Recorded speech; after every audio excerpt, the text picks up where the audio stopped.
Eu me chamo Marilene Kowalski, sou psicóloga, psicanalista do campo lacaniano e também estou representando aqui hoje, eu sou conselheira do Conselho Regional de Psicologia, CRP 14. Eu estou representando a Comissão de Saúde e dentro da Comissão de Saúde a gente tem um núcleo de saúde mental, né? Então essa atividade é um apoio do CRP através do núcleo de saúde mental. E também é uma atividade do Fórum do Campo Lacaniano do Mato Grosso do Sul, em parceria com a Fundação Cearense de Apoio ao Desenvolvimento Científico e Tecnológico e o CRP 14, então, a Universidade Uniderp, né? Convidamos, então, para a conferência, né, o psicanalista Luiz Aquiles Furtado, membro da EPFCL, que é a Escola de Psicanálise dos Fóruns do Campo Lacaniano, pós-doutorando em psicanálise pela UERJ, e desejamos a todos, né, que aproveitem a palestra. Luiz Aquiles, além de ser um estudioso do assunto, também é um profissional que atua no atendimento de crianças. Então, acredito que a gente vai poder aproveitar muito. Fique à vontade. Boa noite. Vamos sentar, porque eu penso melhor sentado. Pode ser? Antes de tudo, é um prazer vir encontrar os colegas, poder elaborar junto com vocês. Então, assim, eu acho que a gente pode ir conversando, né? E explicar um pouco qual é a proposta, né? Essa minha fala, ela é uma apresentação, né, de resultados parciais, vamos dizer assim, da pesquisa que eu conduzo, né, financiada pela FUNCAP, como a Mariana falou, né, enquanto bolsa de produtividade e pesquisa dessa entidade cearense, né, de pesquisa, e onde eu passo nos diversos lugares de universidades e tenho dialogado a partir desse tema. Então, assim, o recorte é um tanto específico, mas considerando a amplitude do público, né, ou seja, a maioria de estudantes de psicologia, é isso, de diversos semestres, e letras, não é? Então, isso implica que eu aborde a questão de uma forma um pouco mais ampla do que o recorte do próprio título. Mas eu vou explicar esse recorte só para vocês terem uma ideia, né? Essa minha pesquisa, ela surgiu, né? Essa pesquisa atualmente em andamento, mas já no final, já está nos últimos meses, coincide também com a minha pesquisa de pós-doutorado. Ela aborda a questão do autismo a partir de algumas indicações de Jacques Lacan, um psicanalista francês muito importante, não é? Depois de Freud, a partir de alguns momentos específicos de seu ensino, onde ele toca na questão da constituição do sujeito, na sua relação, a partir do ponto de vista da matemática, da lógica matemática em Gottlob Frege, que foi um matemático do final do século XIX e começo do século XX, né? E com a noção de letra. Então, na minha pesquisa atualmente, essa pesquisa ela tem abordado a questão da matemática, a questão da noção de letra em psicanálise, a questão de la langue ou la língua, e a voz, enquanto objeto funcional no seu aspecto musical da linguagem. Então, assim, aborda temas muito específicos que dizem respeito à técnica do autismo, né? Mas eu imagino que existem algumas pessoas que desejam entender melhor do que é que se trata quando a gente fala do autismo e da psicanálise, não é? É isso? Bem, hoje em dia não hoje em dia. Desde que o autismo enquanto entidade clínica da infância foi descrita em 1943, desde aquela época o autismo sempre foi objeto de grandes polêmicas, até hoje. Tá? O que nós temos hoje é um discurso científico hegemônico, um certo discurso hegemônico, que classifica o que foi chamado de autismo infantil em outra época como transtorno do espectro do autismo, num manual de psiquiatria chamado Manual Diagnóstico Estatístico dos Transtornos Mentais, na sua 5ª versão, e renomeou isso como transtorno do espectro do autismo.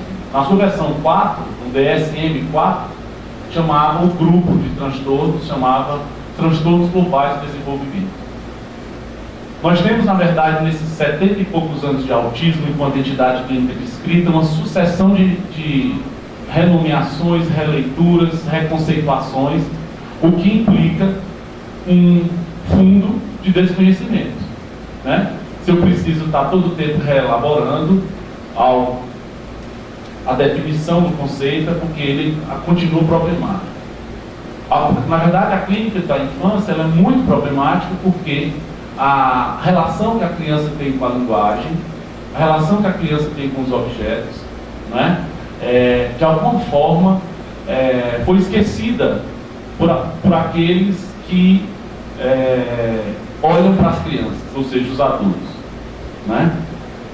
Os que não esqueceram são os artistas, normalmente. Né? Os artistas, os escritores, os poetas, eles não esqueceram que a linguagem infantil, que a língua, a relação com os objetos, ela tem esse prazer envolvido que passa pela não razão. Né? Então esse julgamento da infância, a partir da lucidez do adulto, fez com que a gente confundisse o que é estrutural do ser humano com o que é menor ou desarrazoado. Né? Como se a criança tivesse menos razão do que o adulto. E o louco também tivesse menos razão. Mas basta um pouquinho de sensatez, um pouquinho de sensibilidade para a gente perceber que as crianças conseguem dizer as coisas com muito mais clareza e com muito mais objetividade do que a gente, sem precisar se afetar tanto. Não só a criança como o louco. Né? Tem uma relação com a verdade que a gente esqueceu. Né? Me lembro, por exemplo, que minha filha, com 3, 4 anos de idade, ela chegou para mim e disse assim: papai, eu sei o que é que são todas as coisas naturais. O que é a natureza? Eu digo: o que é, meu filho? Ela disse assim: a natureza foi tudo que não foi feito pelo homem. Né? Então, com uma criança de 4 anos conseguir fazer uma enunciação como essa, né, é porque ela está num trabalho investigativo, em que ela fez, se a gente for analisar em termos lógicos, ela fez uma acessão universal, né, em que ela implica suas contraditórias, suas particulares, etc. Então, com a criança dizer uma coisa dessa, ela já está há muito tempo nesse raciocínio lógico, o que, ao contrário do que Piaget, né, ensina. Lacan é um crítico ao Piaget. Né? Se a gente vai estudar, existe um caso clínico do pequeno Hans Freud, né? Freud descreveu um caso clínico, a gente vê que o Hans era um menininho muito esperto e que a sua investigação sobre a diferença sexual era uma pesquisa muito rigorosa. Né? Então, achar que a criança fica, não sei se vocês já sentiram isso, a criança fica: por que, mamãe? Mas por que isso? Por que aquilo? Por que aquilo? Por que aquilo? Por que isso? Por que aquilo? Por que aquilo? Né? Aí a gente, muito imbuído do discurso psicológico, né, psicologizante, recorre ao Piaget e justifica com a nossa razão de adulto, né, porque que a criança está formulando e amadurecendo suas estruturas para, enfim, formular hipóteses, né, no seu estágio formal. Né? Bem, que só seria possível após a internalização de uma série de estruturas anteriores, como o operatório concreto, né? Lembrando que a operação em Piaget era um epistemólogo, não era um psicólogo, não lembrava muito bem disso, isso não sou eu que estou dizendo, foi ele mesmo quem disse, né? Então, quando o Piaget fala de operações formais, operações concretas, ele está falando de operações lógicas. E ele vai lá, quando a gente vai ler o texto dele, ele coloca fórmulas, né? Então, para que a gente possa, por exemplo, formular hipóteses a partir de um certo momento, segundo ele, a partir de seus métodos de investigação, por exemplo, a gente teria que ter internalizado essas estruturas anteriores. A racionalidade psicanalítica passa por outra lógica, que é a lógica pulsional, que não é essa cumulativa do desenvolvimento. Então, por exemplo, quando uma criança fica perguntando por quê, e a gente, na ilusão de que vai explicar o mundo coerentemente, ela vai perguntando as coisas mais óbvias, cada vez mais óbvias, até a gente se deparar com o fato de que a gente não tem resposta. Vocês já passaram por isso alguma vez? Eu cansei de passar, né? É justamente esse o momento em que ela quer chegar, né? O que Lacan chamou a castração do outro. Ela não está querendo saber o porquê das coisas. Então é uma pesquisa muito rigorosa que a criança faz, mas não em torno da explicação do mundo, mas do porquê que algumas coisas não têm explicação, não é? Ela já percebeu há muito tempo que tem coisas que as palavras não conseguem dizer. Ao contrário do que com certa linhagem na psicologia. Então, assim, a gente costuma esquecer que o infantil tem o seu valor de verdade. Então, o autismo infantil, enquanto categoria clínica, na década de 40, ele surgiu e desde então foi objeto de muita polêmica e continua sendo. Há uma certa linha de trabalho, como eu disse, que tenta estabelecer uma verdade a partir de estudos estatísticos muito tendenciosos, atrelados a uma campanha midiática, institucional e política, estabelecendo verdades, asserções como verdadeiras, sem elas serem absolutamente verdadeiras. Como, por exemplo, hipótese de que haveria um fator, né, genético determinante na etiologia do autismo. Tá?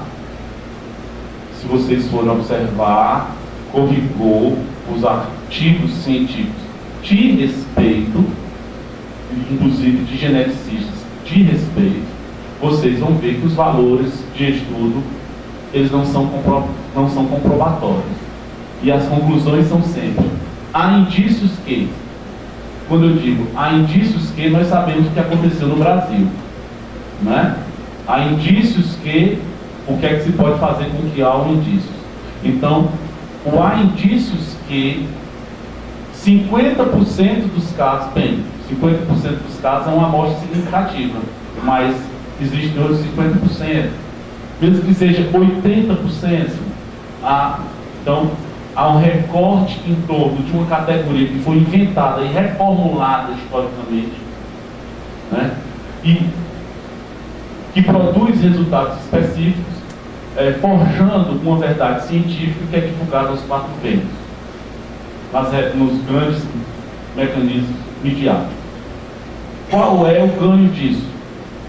É óbvio, a venda de medicamentos e de métodos específicos.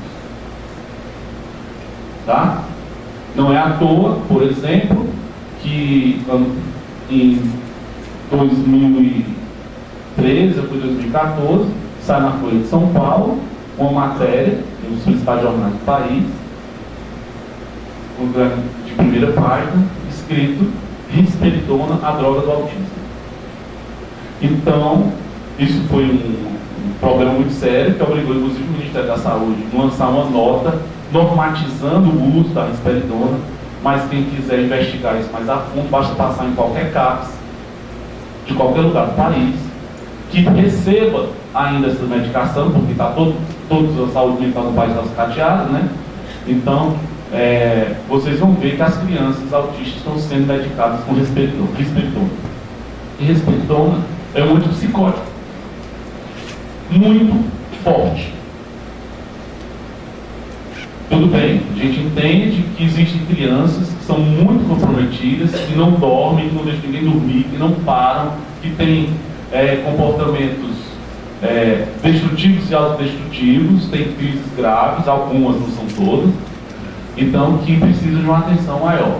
Mas a política de tratamento tem sido basicamente medicamentosa ou dentro de métodos específicos de condicionamento do comportamento. Mas esse entendimento do autismo ele foi fabricado. Isso não significa que essas crianças não tenham um problema sério. É claro que na prática elas têm um problema sério.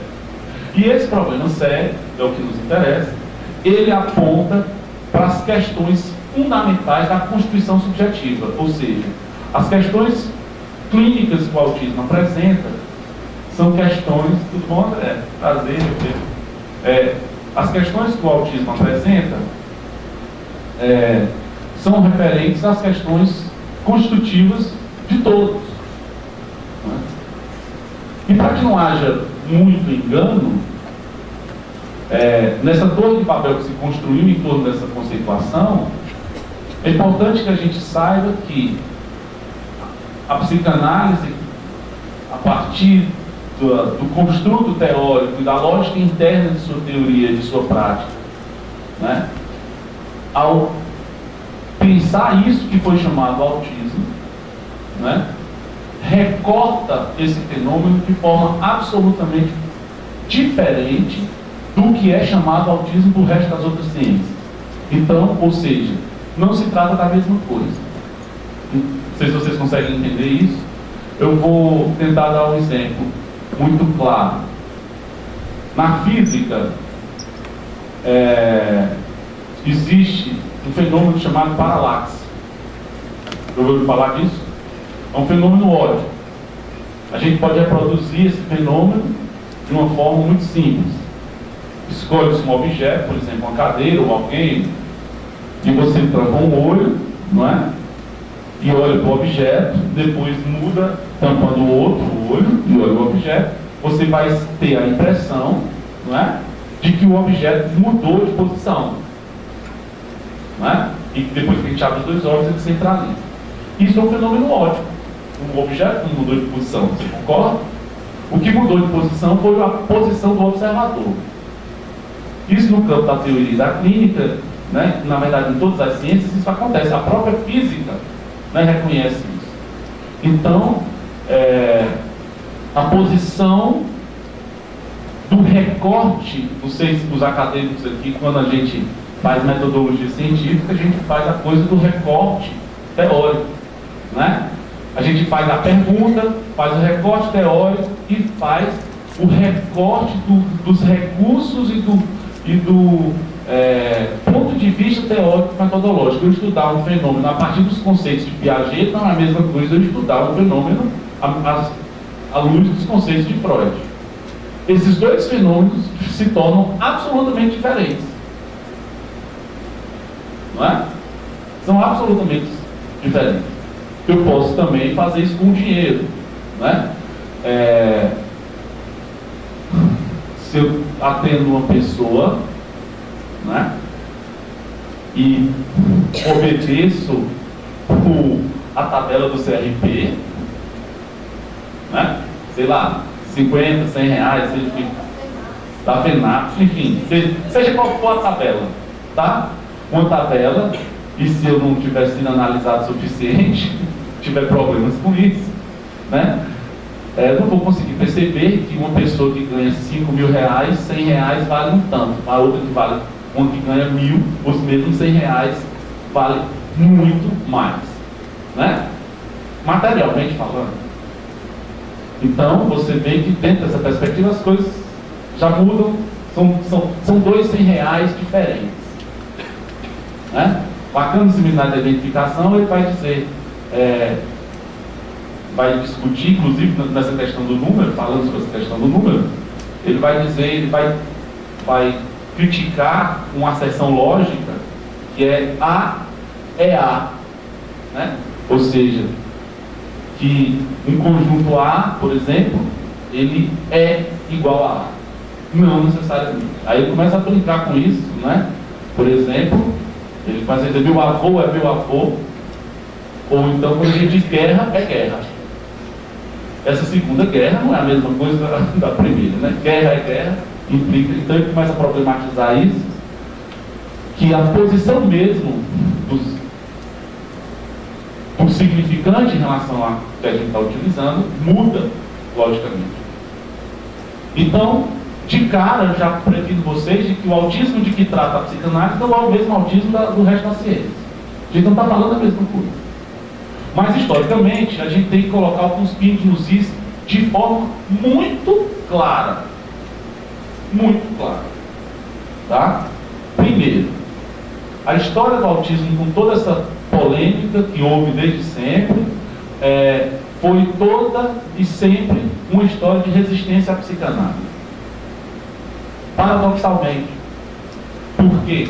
Por que eu estou dizendo paradoxalmente? Porque o nome autismo, ele traz uma dívida à psicanálise na sua denegação. Ou seja, o próprio Freud, né? O Freud não atendeu crianças autistas, tá? Freud não teve essa clínica com crianças autistas, mas a gente pode, se a gente tiver um pouco de não for tão rigoroso, a gente pode dizer que Lacan teve, né? Lacan não atendeu crianças autistas, mas ele confessa no dia 1º de dezembro de 1975 que ele diz a seguinte frase: acontece que eu já supervisionei vários casos de crianças assim. Tenho supervisionantes, né? Supervisionei pessoas que atendem crianças assim.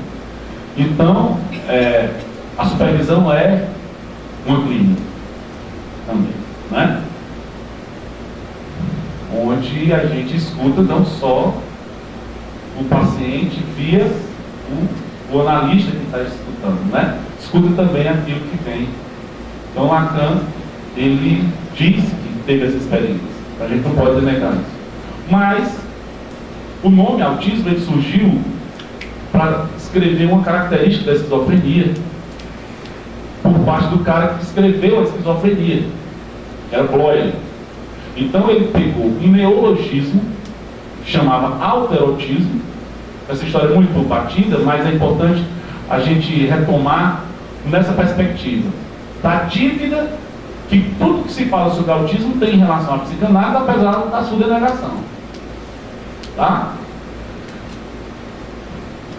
O Bloyer não tinha entendido a teoria da sexualidade de Freud, achava que a teoria da sexualidade de Freud reduzia a coisa da genitalidade. E quando Freud falava da atividade autoerótica, era uma palavra, também era um neologismo que não foi inventado por Freud, mas foi consagrado por Freud, né? O autor desse neologismo chamava Havelock Ellis, que era um psicólogo de desenvolvimento da virada contemporânea de Freud, que se referia às práticas autossensuais, né? E Freud, quando já havia teorizado sobre a sexualidade infantil, né, da prática do prazer, o corpo como fonte de prazer, de movimentação psíquica, né? A vida do sujeito, portanto, se embasava na sua relação com o corpo, e, portanto, o corpo era fonte de estimulação psíquica, e essa estimulação se dava por via de uma energia que ele chamou de libido, e que, para Freud, não há ser humano sem libido. Tá? Não há. Vocês podem ler o capítulo do texto sobre a psicologia das massas e análise do eu, chamado o amor, como é? Amor e a libido. Né, André? Acho que né? Amor e a libido. Tem capítulo 4. E o Freud vai dizer, olha, as pessoas renegam culpam a psicanálise por um grande escândalo, né, mas esquecem que a psicanálise não tem algo diferente dos seus grandes sabedores tal como disse Oscar Pfister e Nash Manson. Estou citando quase literalmente. Oscar Pfister era um cristão, olha só. E aí o Freud vai fazer, era um cristão pastor, e Freud faz uma referência à Bíblia, à carta aos Coríntios, onde nessa carta diz que sem amor, né, eu seria como o símbolo que tinha.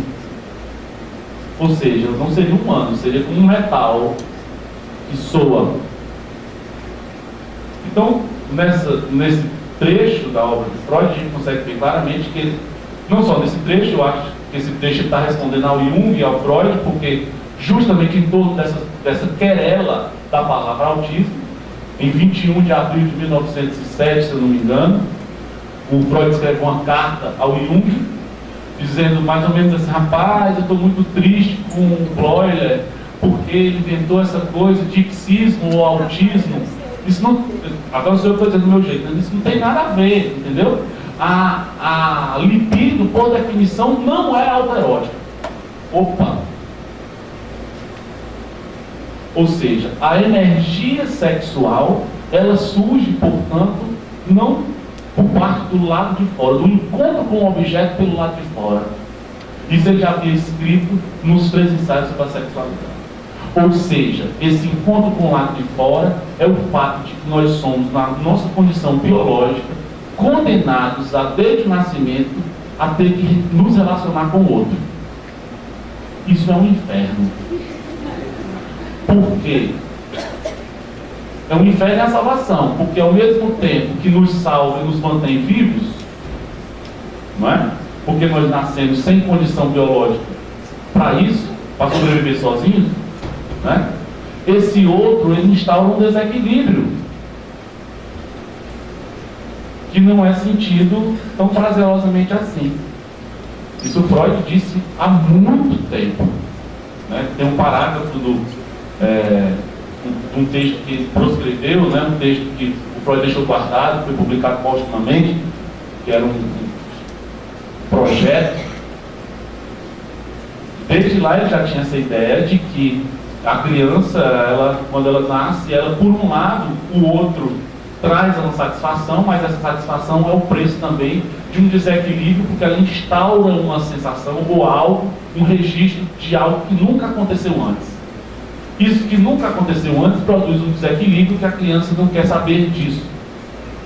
Esse momento é um momento exato na obra freudiana em que ele demonstra, ele vai retomar isso em outros textos, como um texto chamado A Negativa, da constituição subjetiva, da constituição do simbólico e da constituição do real, nos termos lacanianos, né? Por que eu estou contando isso? Porque quando o Freud diz literalmente que o termo autismo é um termo infeliz. Tudo bem, ele disse uma carta para o Jung, isso estava no foro íntimo. Tá, tudo bem. Cabe a nós, estudiosos, hoje resgatar isso. Beleza. Mas ele disse no Psicologia das Massas e Análise do Eu, por exemplo, no primeiro parágrafo, no consagrado parágrafo, ele diz que toda psicologia individual é uma psicologia social. Ele vai dizer que não dá para entender o indivíduo sem entender sua relação com os outros. E que aquilo que Bleuler chamou de autistas, e ele faz vírgula, clone, às vezes produz um aposto, né? Um aposto, um recurso, uma sentença que pode incluir algo explicativo. Então ele faz vírgula, ele diz: preferimos narcisistas. Não é? Então, esse é só um exemplo, numa discussão que Freud insiste no Psicologia das Massas, onde ele está justamente nesse capítulo que eu falei, eu acho que nesse capítulo ele diz a célebre frase que é para o Jung, para o Bleuler, e eu tenho uma forte impressão que se referia à palavra autismo, que primeiro segue-se com as palavras para logo ceder com as coisas. Porque se abrir mão da teoria da libido é abrir mão para Freud do que nós temos de humano, que é a dimensão do amor, que é a dimensão da sexualidade, não é? Sendo que nós não somos só sexualidade, né? Freud foi obrigado a teorizar a pulsão de morte. Né? Então é importante que a gente lembre o contexto de toda a obra. Então, e existe um outro, do mesmo ano, tá? Do mesmo ano, 1921, né? No mesmo volume, o Freud escreveu a introdução, ou ao prefácio, ao texto de Walendonck. É um textinho de uma página. Nesse texto de uma página, Freud se refere à palavra autismo, diz: definitivamente este é um termo infeliz. E isso foi publicado, então não foi fórum íntimo, tá? E em vários momentos da obra de Freud, o caso Schreber, por exemplo, quando Freud se refere à palavra esquizofrenia, caso Schreber, o texto metapsicológico sobre o inconsciente, tá? Toda vez que o Freud escreve a palavra esquizofrenia, ele faz um aposto. Ele coloca a vírgula e diz: de Glória. Ou, né? Aí ele às vezes ele não completa. Preferimos para nós parafrenia. Prefiro o termo parafrenia. Ele não concordava com o termo esquizofrenia porque ele não concordava com o termo autismo.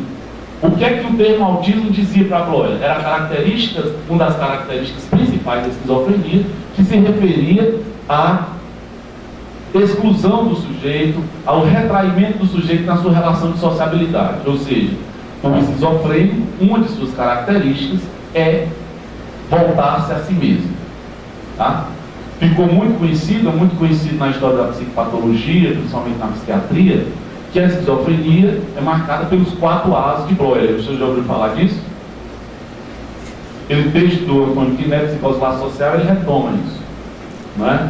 Os 4 A's de Bloyer, é bom que vocês atentem à diferença disso para os critérios da psiquiatria contemporânea, porque os critérios da psiquiatria contemporânea colocam a alucinação, certo?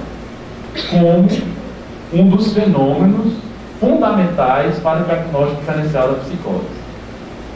Mas o Bloyer não colocava a alucinação como um dos sintomas fundamentais da psicose.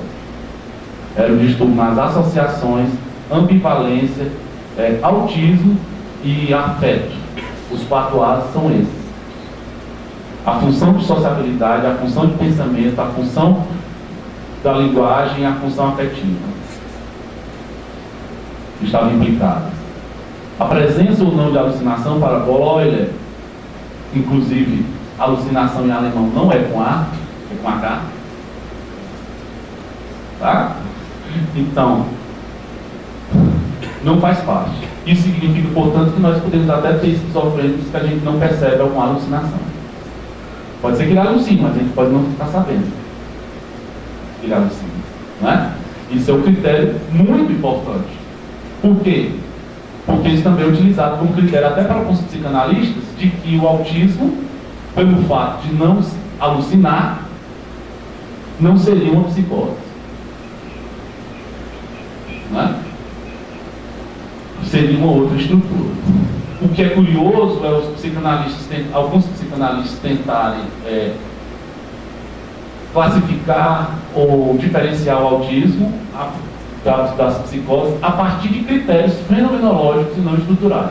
Ou seja, a evolução sintomatológica do quadro, a evolução da presença ou não de alucinação, não é?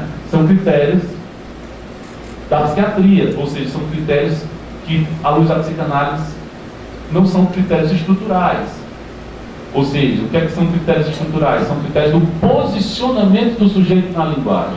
Como ele lida com a falta, como ele lida com a fala, como ele lida com o outro. É isso que importa aos psicanalistas.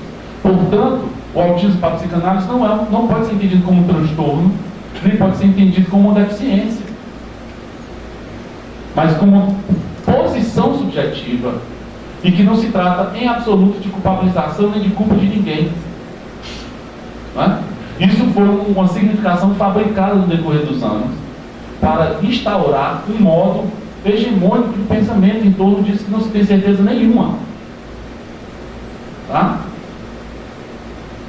Algumas certezas, assim, eu digo, isso é uma hipérbole, né? Ou seja, um exagero, dizer que não se tem certeza nenhuma, com certeza a experiência nos dá. Tipo, quanto mais precoce a gente puder intervir, não é? Quanto mais cedo a gente, como instituição, trabalha com essas crianças, mais essas crianças têm um potencial de desenvolvimento, claro. Mas isso não vai muito além, não. Então, as questões etiológicas, né, não importa, para a psicanálise não importa. O que para a psicanálise importa, a pergunta de um psicanalista é a mesma para um sujeito autista, para um sujeito psicótico, para um sujeito perverso, para um sujeito neurótico. É o que causa o sujeito, não o que causa a doença.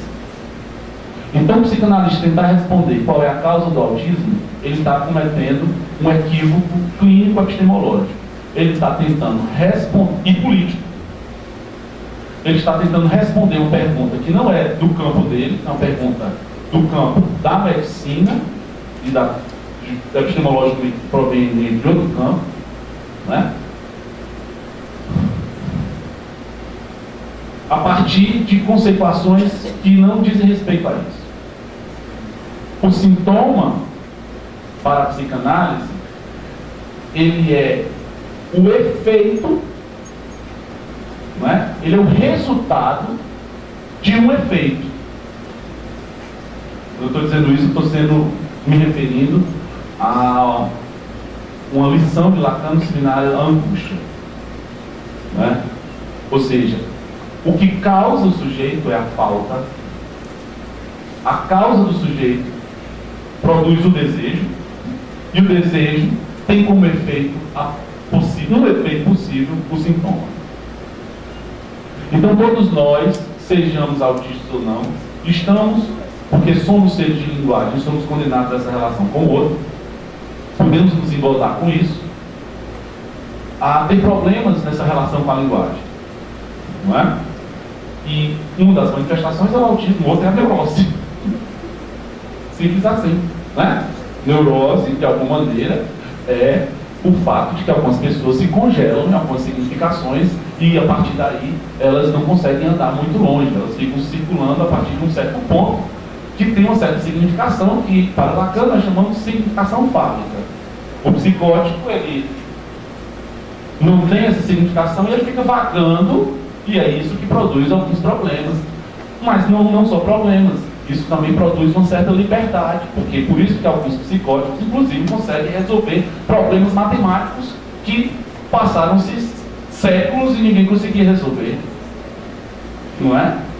Por isso que eles conseguem fazer pinturas, poemas, porque eles são mais livres, né? Então é a vida, né? São modos de relação com a linguagem. O que instaurou essa noção de que o psicótico é menos do que a neurose é, obviamente, um preconceito histórico, uma história de segregação política, né? Atrelada ao capitalismo, né? à ciência moderna, etc.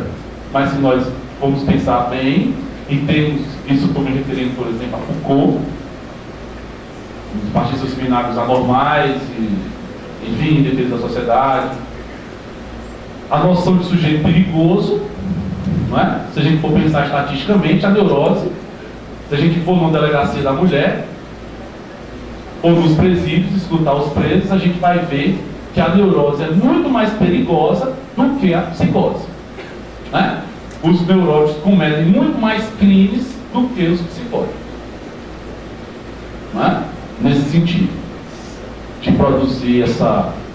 Então a gente tem que colocar alguns pingos nos is, né?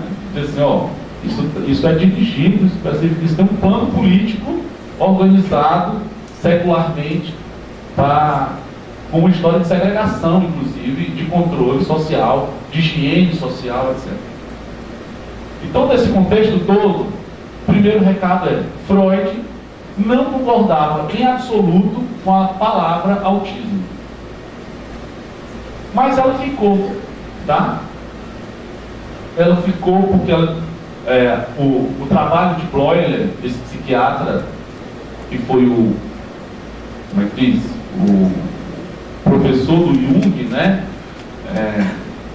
O preceptor, vamos pensar assim, na residência do Jung em psiquiatria, em Burgos, essa descrição da esquizofrenia foi muito importante, porque tirou a esquizofrenia do campo das demências, né? E mostrou que ela era um grande grupo que descrevia uma série de quadros importantes. Então isso ficou, tem o seu valor para a psiquiatria, e isso os próprios psicanalistas passaram a adotar, né? E Lacan, né, e os psicanalistas do início do século não só conheciam bem a palavra esquizofrenia, como a palavra autismo não era novidade. Ela era uma palavra do vocabulário comum. Isso na época em que Freud estava vivo. Tá? Mas era uma palavra que se referia a essa situação, vamos pensar, de isolamento própria do alterotismo. No próprio texto, no mesmo capítulo que Freud fala sobre a identificação do texto do Psicologia das Massas, a gente não tem, pelas algumas edições, a gente não tem essa referência nítida, mas naquela edição que é publicada pela Companhia das Letras, a gente tem uma nota de rodapé, que é a referência que o Freud faz de uma criança que perdeu o gatinho, da identificação com o objeto, e a criança começa a querer comer, andar de quatro, como se fosse o gatinho, etc. E que ela havia perdido. O texto é de um psicanalista polonês, e no texto, o título do texto era sobre um caso clínico de uma criança autista, né? Mas não era autista no sentido da síndrome do autismo, né? Eu tive acesso a esse artigo, né? Não diz respeito a isso. Era uma criança neurótica que estava fantasiando, elaborando o luto do gato, né? Mas o termo prova que o termo estava na boca de todo mundo. Estou contando essa história para poder a gente entender que, apesar da psicanálise ainda hoje ser rechaçada no que se refere ao trabalho com o autismo, muitas vezes, toda a história do autismo deve à psicanálise. E o mais radical disso, tá, é uma senhora muito importante na história da psicanálise, que atendeu um garoto que ela nomeou de Dick. Não sei se vocês ouviram falar, né? O caso Dick. Ela, com 6 meses mais ou menos de atendimento, ela escreveu um relatório, né? E escreveu um artigo que todo mundo conhece. É absolutamente espantoso, que nesse texto ela traz exatamente as mesmas questões que nós vemos hoje. As mesmas questões diagnósticas, os mesmos questionamentos clínicos de como fazer, e é absolutamente genial a forma como ela conduz o tratamento. E o que ela relata nesse artigo é que esse garoto que não falava, que se batia nas coisas, que era indiferente a ela, né? Que não existia a categoria de autismo como categoria clínica, ele era entendido por ela. Ela mesmo se questiona e diz assim: olha, a categoria de esquizofrenia infantil não é suficiente para descrever isso. Diz, André. Ele foi encaminhado a ela pelo diagnóstico de demência precoce. De demência precoce, que era o predecessor da esquizofrenia, né? Então era uma coisa que estava no vocabulário comum, né? Para quem não sabe, a demência precoce era o nome anterior da esquizofrenia. Por isso que o Bloiler mudou o nome, porque ele achava que a demência precoce, né, não era justo, porque o fato de ser esquizofrênico não implicava numa perda cognitiva. Mas também o Krepin, esse termo de Krepin era um termo, a classificação psiquiátrica do Krepin era utilizada bastamente, inclusive por Freud, né? O Freud utilizava muito a nomenclatura de Krepin, muito mais que Bloiler, né? Então, tanto é que melancolia, né, parafrenia, são todos termos do Krepin. E aí ela recebe, mas ela discute, né, André, assim, diz assim: olha, isso não é justo, assim, ele não consegue se enquadrar aqui, mas o que eu tenho é essa nomeação aqui, né? O que me parece é que ele não desenvolveu, tem uma coisa aqui que ele não desenvolveu. Aí ela traz isso, que foi objeto de muita discussão. Bem, o que é que na história das intrigas de destituição do poder da psicanálise se esqueceu? é que a Melanie Klein, além de fazer o primeiro relato clínico de tratamento psicológico de uma criança autista, o que já é muito, né? O que já é muito, ela consegue efeitos terapêuticos com 4 sessões. Isso. O menino fala, enuncia as primeiras palavras com 4 sessões. Isso é só o que nós temos com a leitura do artigo. Mas, se nós formos investigar a história da Melanie Klein e a história do caso Dick, que eu tive esse cuidado nessa pesquisa de fazer isso, eu fui ler o texto em inglês com os meus alunos. Porque ela falava inglês com o garoto. Eu estava me perguntando por que ela chamou o menino de Dick. Eu estava me perguntando porque assim, a estrutura da língua, as sonoridades da língua, elas produzem na cabeça da gente uma espécie de enigma. Tanto é que a criança fica brincando, fazendo poema, nós ainda brincamos com isso o resto da vida, fazendo música, fazendo poema. O poema é uma música da linguagem.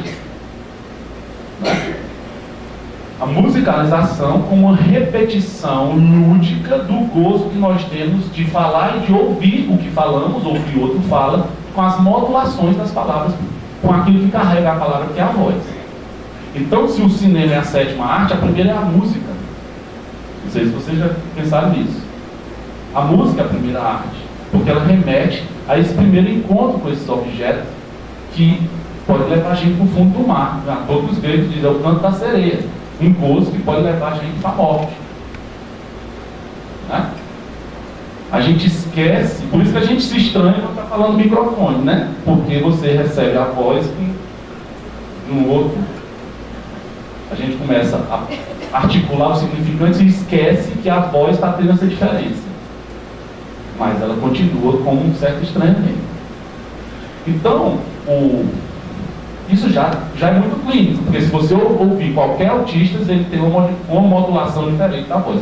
Quando eles falam, quando eles chegam a falar, eles têm, normalmente, eles falam homocórdia, né? Alguns chamados autistas de Asperger. E quando eles não falam, eles têm aquelas, vamos pensar assim, aquelas sonoridades que não parecem não ter absolutamente sentido algum, né? Sonoridades absolutamente alteróticas, né? Aquelas coisas que você fica absolutamente perdido, com algumas crianças muito comprometidas. Outras ficam repetindo palavras, inclusive com as entonações tal como elas escutaram. Então isso é um fator clínico muito preponderante que diz dessa nossa relação com a voz, com a linguagem, com essa coisa muito primária, que chama a atenção dos psicanalistas há muito tempo. E isso está desde o caso Dick, que a gente só consegue perceber lendo isso em inglês. Então, a Melanie Klein, além de conseguir um efeito terapêutico em 4, 5 sessões, ou seja, para quem diz que a psicanálise demora muito, tá?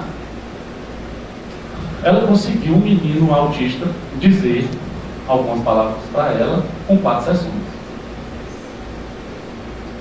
Mas não se iludam, viu? Nem sempre isso acontece. Tá? Nosso governo tem mostrado que o que está ruim pode sempre piorar. Então, não vamos criar muita ilusão. O real é isso. Né? Ontem, né, teve a coisa aí da Somália, né? Como se já não fosse terrível o que nós estamos passando. Enfim. Mas eu estou mostrando isso para fincar uma história política importante que é denegada. Uma história clínica de um saber importante.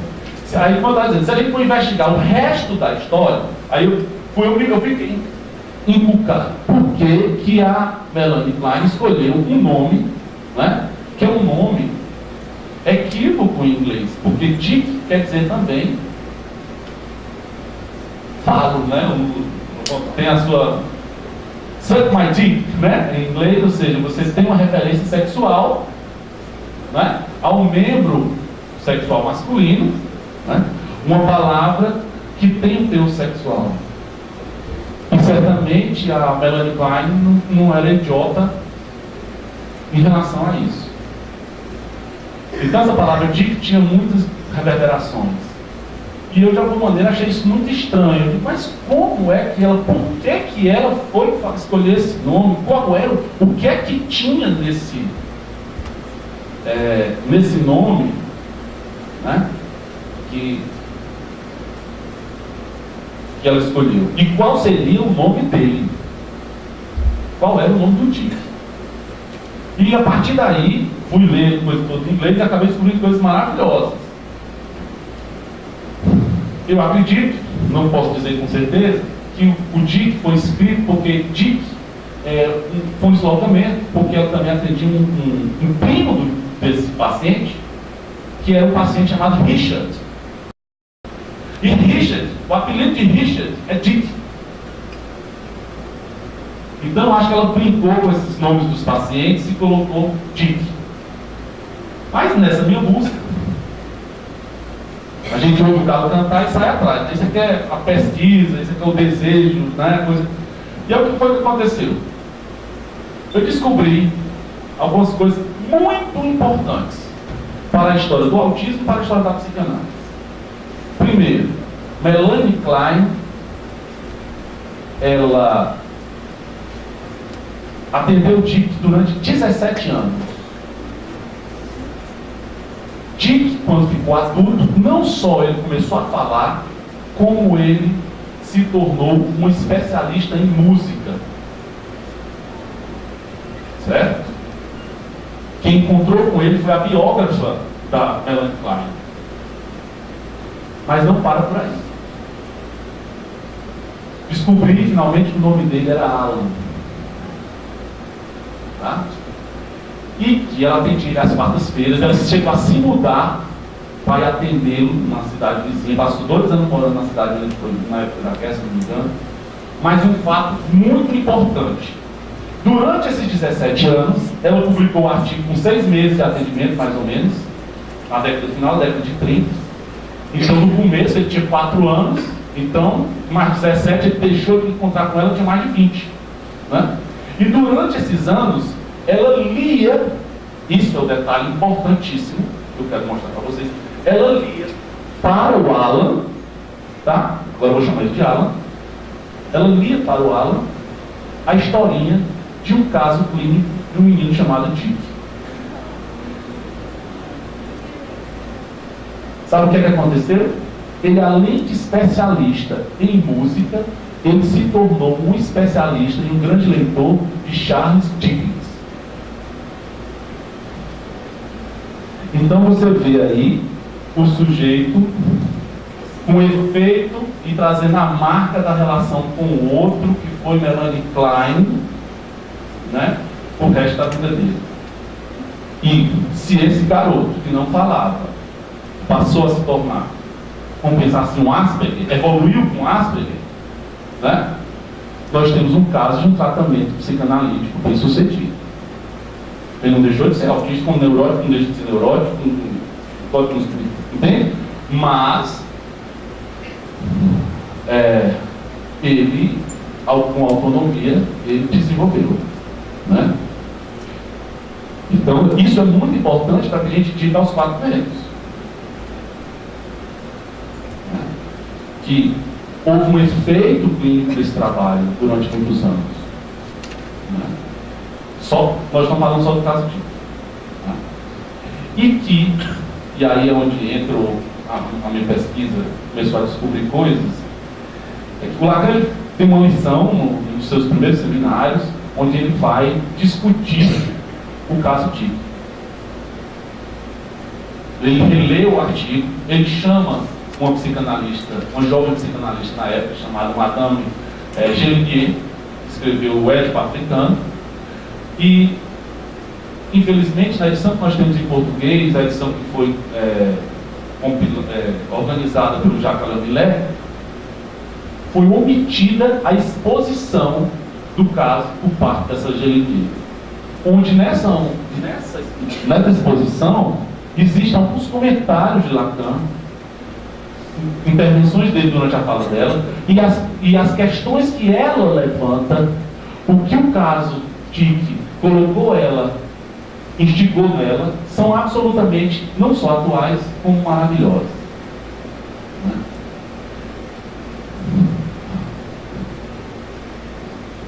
Então Lacan, ele se pergunta no final das contas, ele lá ele diz assim, olha, ele disse Melanie Klein, eu acho que ele esticou, lá no Ceará a gente diz esticar baladeira, não sei se você ouviu falar, sabe o que é baladeira? Estilingue. Então quando alguém exagera, diz uma coisa muito absurda, a gente diz, fulano esticou a baladeira, porque quando estica a baladeira demais, quando estica o estilingue, quebra o elástico, né? Então, eu acho que Lacan deu uma exagerada, deu uma esticada na baladeira, quando ele diz assim, olha, Melanie Klein, num certo momento lá do atendimento, ela forçou a simbolização. Como foi essa forçada simbolização? Ela sabia que o Dick se interessava por alguns objetos apenas, e entre eles os trens. Então, foi o que ela fez. Ela pegou um trem pequeno e um trem grande e disse Alan's Train e Daddy's Train, né? O que está traduzido no artigo como Dick Train, né? Sendo que quando eu ouvi Dick, foi por isso que eu fui atrás do nome Dick, porque eu ouvi Dick Train. Eu ouvi a mesma coisa que a gente escuta quando a gente canta aquela música. O trem maluco quando vai para Pernambuco vai fazendo... Já ouviram essa música? Essa música, ela tem um efeito de linguagem, não é? Que é a assonância. E produz um efeito poético, não é? Que é a onomatopeia. Ou seja, produz o som do trem na própria música. O trem maluco quando vai para Pernambuco, aí começa a fazer o som do trem. E eu ouvi Dick Train. Se você começar a repetir Dick Train, Dick Train, Dick Train, Dick Train, Dick Train, Dick Train, você escuta o som do trem. E eu fiquei com isso, por isso eu fui atrás de ouvir, saber por que eu tinha escolhido Dick. Eu bati na trave, não era exatamente isso, mas não era porque Melanie Klein tinha dito Dick Train, inventado Dick Train, mas foi o próprio Dick quem disse. Porque quando ela diz Alan's Train, né, o trenzinho e o trem grande, sendo o trem grande o papai e o trem pequeno o Dick pega o trenzinho, vai no que era a estação do joguinho lá do trem e diz station. E se você fizer o par train station, train station, train station, você escuta a mesma onomatopeia com o som lábio dental, né?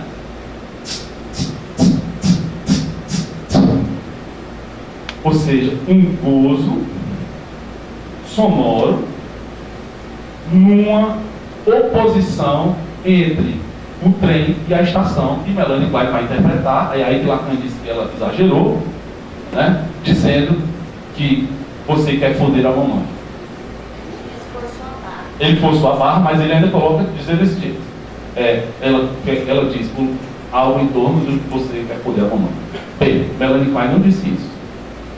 Melanie Klein disse que você quer entrar na mamãe.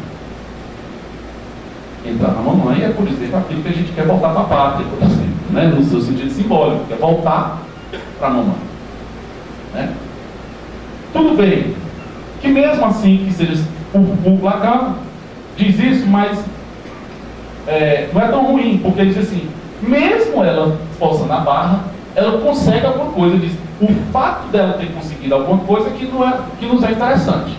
Ou seja, a partir disso é que o menino começa. Depois que ele começa que ele diz essa oposição, ele começa a ir para os lugares escuros, com a antessala escura, e voltar para o lugar claro, né? Ele começa a fazer um jogo de aparecimento e desaparecimento.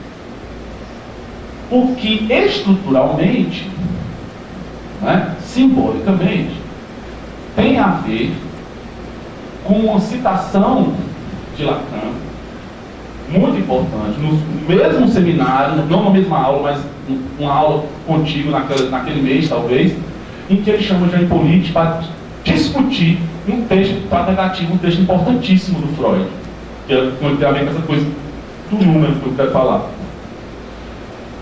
E que o Lacan diz que o esquizofrênico, ele vai dizer, os cheios são tão importantes quanto os vazios no campo simbólico. E que o esquizofrênico é aquele sujeito que tenta dar o passo em vão, né, na simbolização do vazio. Ele diz alguma coisa mais ou menos assim. Então, essa frase é muito importante porque, para mim, isso se repete na clínica com o autismo. Por isso que para a psicanálise, ele traz a coisa da psicose muito propriamente. Não é porque ele não alucina, não é porque a coisa do autismo e a psicanálise tem a ver com a psicose, com a estrutura da psicose, é por causa da relação com a falta, tá? Com a relação com o significante. Então esse impasse do Dick foi em torno da simbolização do vazio. Aí é onde entra a coisa do número, da matemática. Eu estou tentando, gente, vocês me perdoem, porque assim, pode parecer muito complexo, e é de fato muito complexo, né? Não só clinicamente, como teoricamente. Eu vou começar a falar de um matemático, um lógico matemático, no final do século XX, do final do século XIX, começo do século XX, que simplesmente chegou e disse assim: olha, até hoje, nós não temos na matemática uma definição lógica da noção de número. Como assim? A matemática com milhares de anos, né, a física, etc., vocês não têm uma definição lógica de número. Esse matemático chamava Frege, e o problema que ele resolveu foi justamente em torno, recorrendo à teoria dos conjuntos, em torno da noção do conjunto vazio. E aí você tem um Lacan que, em 1953, ele chega nessa mesma aula, ele diz assim: vocês não se surpreendem que uma criança muito pequena chegue para vocês e diga ainda não, ou talvez. Né? Se a gente for pensar, um talvez é o que pode ser e o que pode não ser. Então, o vazio está implicado no talvez. Né? O ainda não implica, portanto, que essa criança, para dizer um ainda não, o vazio já estava ali registrado. Né? E o Lacan já estava em torno disso em 1953, e em 1975, na sua conferência de Genebra, quando ele fala sobre autismo, ele diz exatamente a mesma frase. Muito curioso. É muito curioso a gente ler essa aula do seminário 1, seminário dos artigos da técnica, onde ele discute o Dick, e ler o texto de 1975, porque são argumentos muito próprios. E aí ele vai dizer: é aqui que a questão do número aparece. E o que é que a questão do número implica? O que é que os matemáticos, o que é que isso tem a ver com a gente? Não é contabilizar as coisas, registrar matemática e estatisticamente. Não. É a lógica que permite que todos nós possamos contar. Então o problema que os matemáticos se depararam foi o mesmo problema que Freud se deparou com a constituição do aparelho psíquico, sendo que em termos diferentes. O Frege faz uma crítica aos matemáticos porque os matemáticos tentavam justificar a noção de número com noções psicologizantes. Olha só, e não noções lógicas. E o curioso é que ele utiliza as palavras em alemão, que são as mesmas palavras que Freud utilizava, que é representação, Vorstellung, para ser mais exato, e Bedeutung, que é significação. Tá? Então Lacan captou muito bem isso e disse assim: ó, o problema daqui tem a ver com a noção de número, tem a ver com, por exemplo, com a numeração binária e com a noção de letra. E foi isso que eu fui atrás de investigar. Aí eu vou, se me permita, um pouco de oração, eu tenho que 8h20. Tá dando para acompanhar até agora? Se vocês tiverem dúvida, vocês falam, por favor. Agora eu pedi um pouquinho de paciência para um mínimo de matemática. Certo? Como é que a gente aprende a noção, como é que a gente aprendeu na história de que o homem começou a contar? Tem uma historinha, não tem? Qual historinha é essa? A pedra, como é essa história da pedra?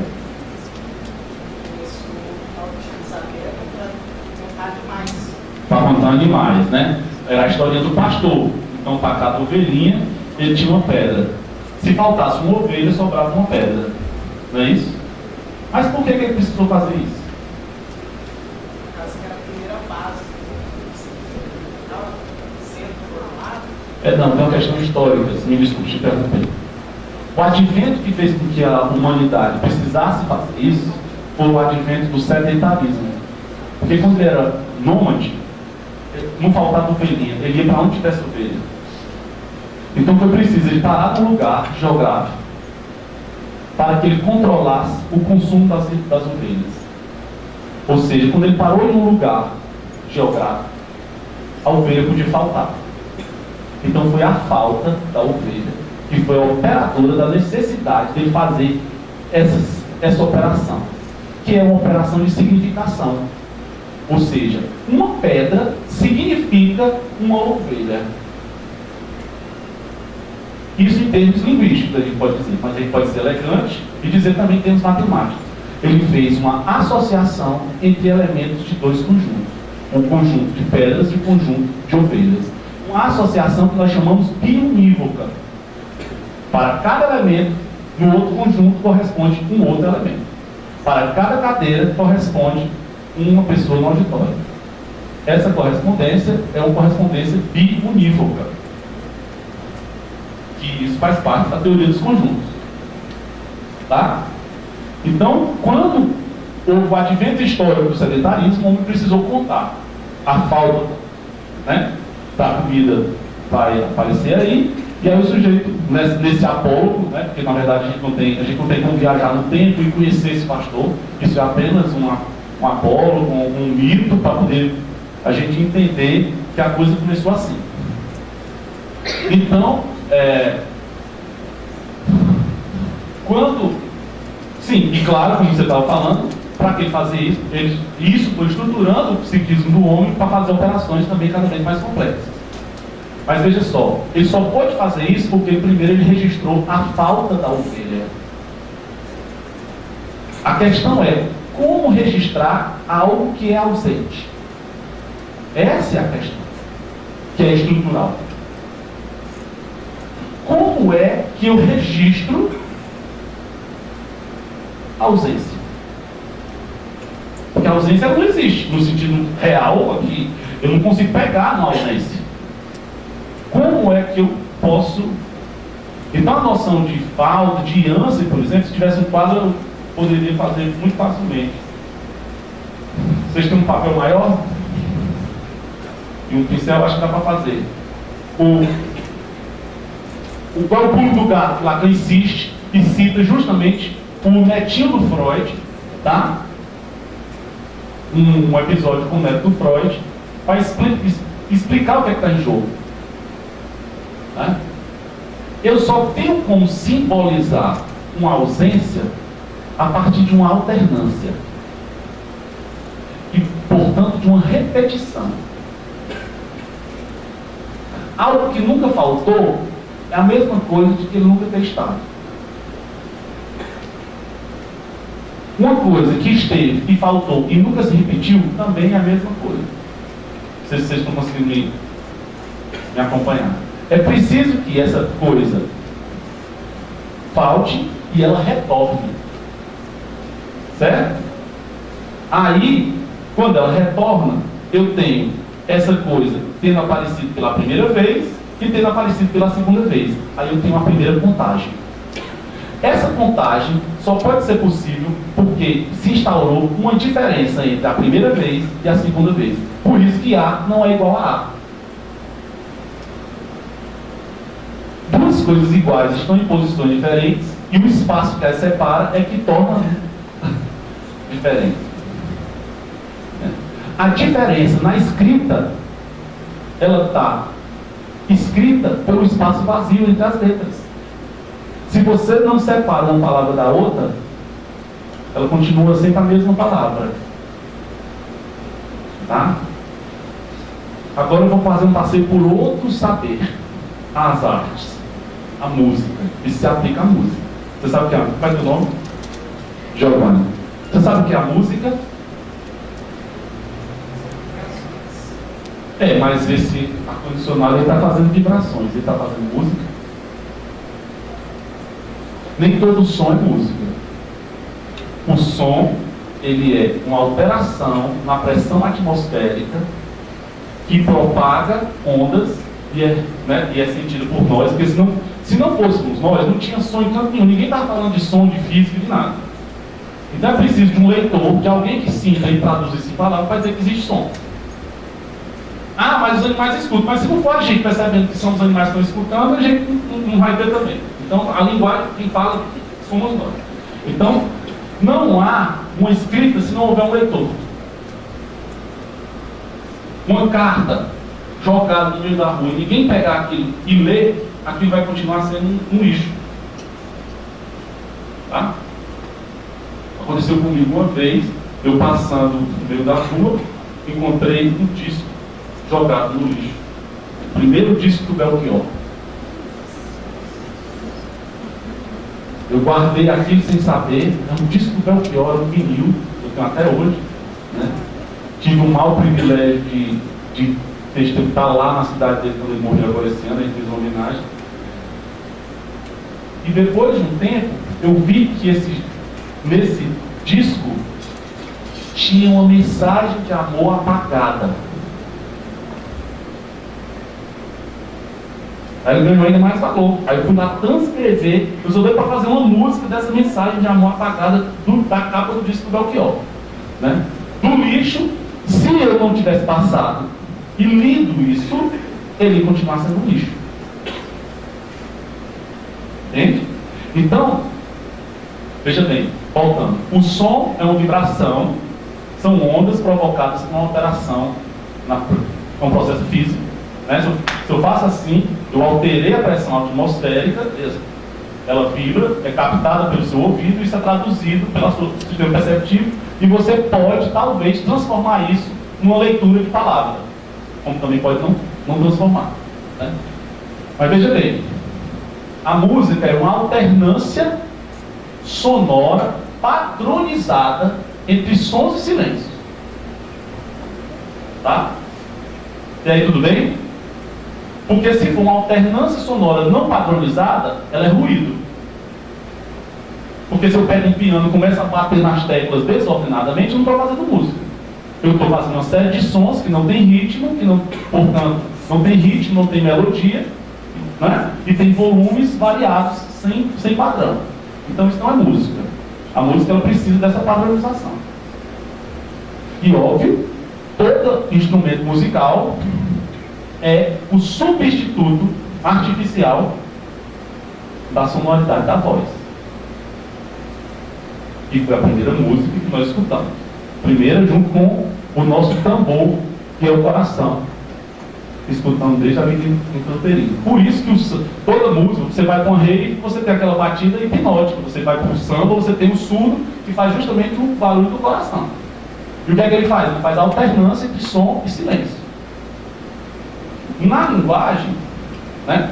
Então veja só, o silêncio ele só vai ser determinado, tá? Quando o som parar e ele voltar. Porque quando ele está conversando, por alguns momentos, você vê que a gente não está ouvindo o ar-condicionado, mas a gente parar e começar a prestar atenção no ar-condicionado, a gente vai ficar ouvindo a sonoridade dele. Mas como ela é constante, ele tende a se apagar, ele vai ter o mesmo efeito de silêncio.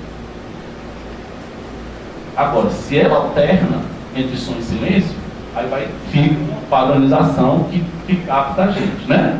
Então, o som é a música, o Lulu Santos tem a música, né? Não existiria som se não fosse o silêncio. É lógico, isso é lógico, não é artístico não, tá? Então não existe o vazio sem a presença, sem a alternância da presença. E é isso que permite o início da contagem. Captou? Ou seja, foi porque o cara perdeu a ovelhinha, mas ele readquiriu, ele sabe que ele pode voltar, que ele pode começar. Porque ele, em termos piagetianos, tem a história da permanência do objeto, né? Quando a criança visualiza, ela internalizou que um objeto pode desaparecer de sua visão, mas ele continua lá. Ele continua lá, não precisa continuar no real, mas ele continua lá enquanto representação. Nesse sentido, o objeto mudou de estatuto. Ele não é mais um objeto qualquer. Ele é um objeto real, mais a sua representação. Por isso que ela vai poder jogar com essa presença. Por isso que ela vai poder fazer as operações matemáticas fundamentais, aritméticas fundamentais. Ela vai poder fazer uma coisa que é a operação de subtração, que o resultado nós chamamos de diferença.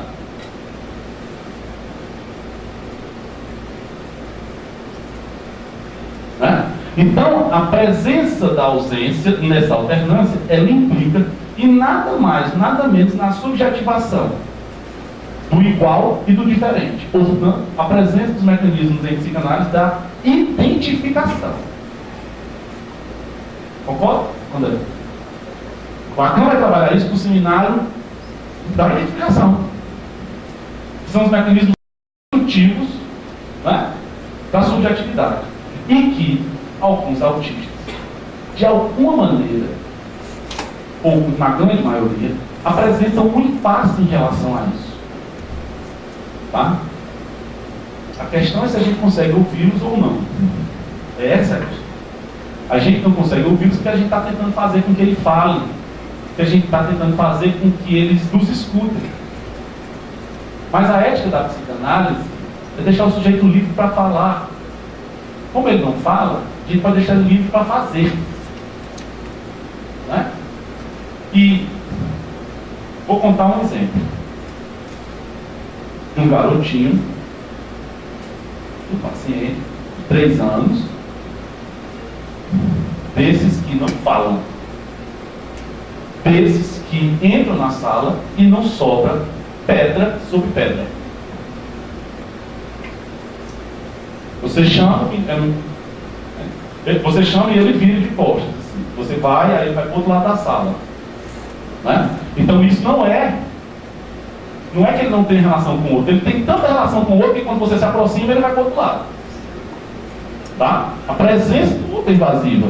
Então nós temos uma relação com o outro e com a palavra que ele mortifica essa palavra. Quando a gente fala, ele recusa ela de tal modo que você vê a palavra desaparecer na sua frente. Isso produz uma angústia muito grande, uma frustração muito grande, porque tem uma capacidade técnica fora de série. Isso é um desafio para qualquer um que trabalha com autismo, independente de sua abordagem. Oi. Eu achei o seu exemplo formidável, que quando perguntam a Lacan se o autista está inserido ou não na linguagem, e ele responde que eles não... Fala para todo mundo ouvir, porque é até importante. Quando nessa conferência sobre o sintoma pergunto a Lacan o autista está ou não inserido na linguagem, e a resposta do Lacan é sim, mas é uma resposta que eu acho que o seu exemplo clínico mostra. É um exemplo que eles não nos falem, não quer dizer que não estejam inseridos, eles até são bem verbosos. Isso. Talvez o seu exemplo mostre por que Lacan diz que são tão verbosos. São tão verbosos porque a linguagem os toca desse jeito, invasivamente no corpo, que ele precisa se afastar. Isso. Só a gente curiosidade, depois a gente vai ter tempo hoje, mas eu acho que tem um problema de transcrição e que tem um ponto onde deveria ter uma vírgula, que esclarece absolutamente tudo, assim, da direção do tratamento, inclusive, nesse texto, sabe, André? De forma maravilhosa mesmo. Ele vai dizer assim, é justamente por isso que vocês não escutam. Aí tem ponto, pelo fato de que vocês tentam falar com eles. Se você colocar uma vírgula, diz assim, você pode inverter a sentença. É o fato de você tentar cuidar deles que faz com que vocês não se escutem. Só uma inversão da sentença. Então, o que é que eu estou querendo contar? Além disso, né, além de que, como a Andrea bem lembrou, muitos autistas, ou a grande maioria dos autistas, sentem de forma muito invasiva essa presença, e a gente tem que ter muito respeito em relação a isso, porque a sua relação com a linguagem passa por aí, por essa invasão, e nesse sentido é uma invasão, como também o melancólico sofre uma invasão de gozo, como o paranoico sofre uma invasão também por parte do outro. Então a gente tem que, né, considerar esses aspectos que o sujeito está impotente diante dessas invasões. Não é porque ele não alucina, não é porque ele não está delirando, que ele não está diante de uma relação com a linguagem que o compromete de forma muito dolorosa. Existe um drama aí que a gente, subjetivo, um sofrimento dessas crianças, desses adolescentes e adultos que eles crescem, né? Que a gente tem que ter muito respeito. E quando alguns conseguem falar e dar o seu testemunho, eles dizem inclusive isso, assim, as pessoas que mais nos ajudaram foram aquelas que respeitaram o nosso autismo e deixaram que a gente fizesse as coisas do jeito que a gente conseguia, né? Que é o que o psicanalista faz. O psicanalista com criança, ele acompanha, com o psicótico também acompanha o seu movimento. Lá que eu digo, eu sugiro nas pessoas que acompanham essas crianças que acompanhem seu movimento. Ele diz desse jeito. E aí, desamparado, como eu estava, como a gente se sente nessa clínica, uma vez com um garoto assim, eu já tive vários nesse sentido, muito angustiado, me lembrei desse rapaz, eu vou me calar, porque é isso que ele está me pedindo. Me calei e deixei ele botar o consultório de cabeça para baixo. Esse aqui é o real, a gente tem que, né? E deixei ele fazer o que ele queria, absolutamente o que ele queria. Ocasionalmente dizia uma palavra do que ele, né, lembrava da Melanie Klein. E o que é que eu, aí depois tem uma caixa, que dentro dessa caixa de sapato tem lápis, canetinhas, tampas de canetinhas velhas, borrachas, tudo misturado, apontadores, e aqueles pega-varetas, que são do tamanho dos lápis, vários lápis. Então ele já tinha pego essa caixa, já tinha jogado tudo para cima, tudo espalhado no chão. E os outros pacientes ainda para eu atender, né? Para depois que tivesse reconstruído tudo aquilo ali. Então foi o que eu fiz. Eu sentei do lado dele, botei uma tampa da caixa de sapatos e comecei a silenciosamente juntar as coisas, minimizando meu trabalho futuro. Certo? Mas ao mesmo tempo que eu fazia isso, ele pegava as coisas, pegava do chão, simplesmente jogava aleatoriamente, certo? Sem dizer uma palavra, só sonoridades desconexas. E jogava mesmo longe. E aí eu comecei a fazer, quando eu comecei a fazer, sempre eu comecei a fazer separando o lápis para um lado, né? Os pega-varetas para o outro. E aí eu comecei a observar que quando ele jogava as coisas, ele não jogava qualquer coisa. É aí que eles articulam muitas coisas, que Lacan diz. O que é que ele estava fazendo? Ele estava fazendo a coisa do pastor. Ele estava fazendo uma operação lógica primária. Ele jogava tudo que não era lápis.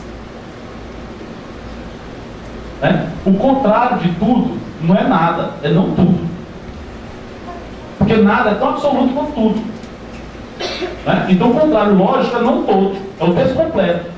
Então o contrário de branco não é preto, é não branco. Isso é lógica. Então o que ele estava fazendo? Uma operação simbólica, primária, que Freud descreveu no texto A Negativa. Aquilo que é bom para mim, eu assimilo ao eu. Aquilo que é ruim, eu expulso. Em alemão, Ausstoßung. E ele estava literalmente fazendo aquilo que o Baby Salvo disse. Isso não é a mamãe. Não é a mamãe. Sendo que ele não estava dizendo. Não sei até que ponto isso vai dar. Eu ainda continuo com esse garoto. Mas o fato foi que, silenciosamente, se eu fico na ânsia de escutá-lo, de normalizá-lo, de terapeutizá-lo, de dar uma satisfação para a família, de pressa, que é o que eles mais nos ensinam, que pressa não ajuda, né?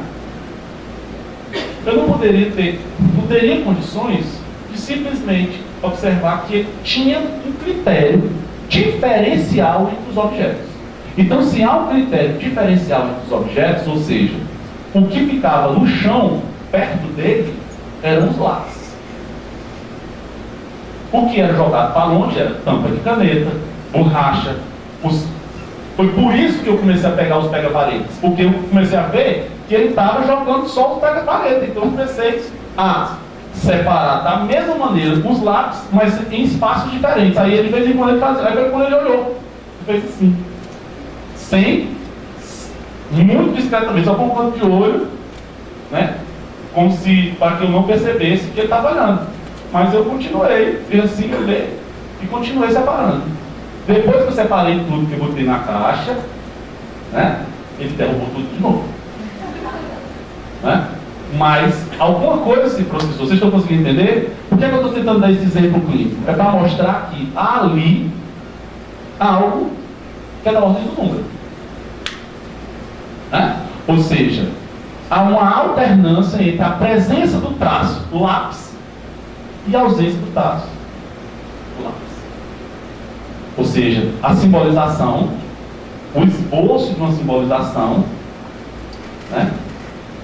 De algo em torno de um objeto, que ele precisa exercitar, no sentido não de exercitar na academia, mas que ele precisa fazer justamente essa alternância que vai precisar,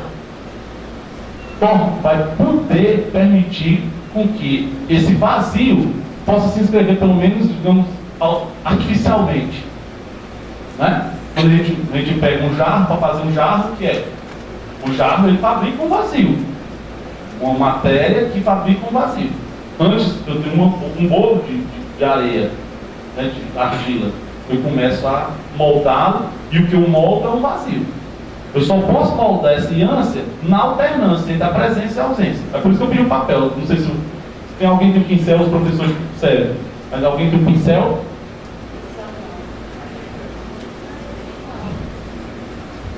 Para poder todo mundo ver. Um que faça um risco mais grosso. Esse dá.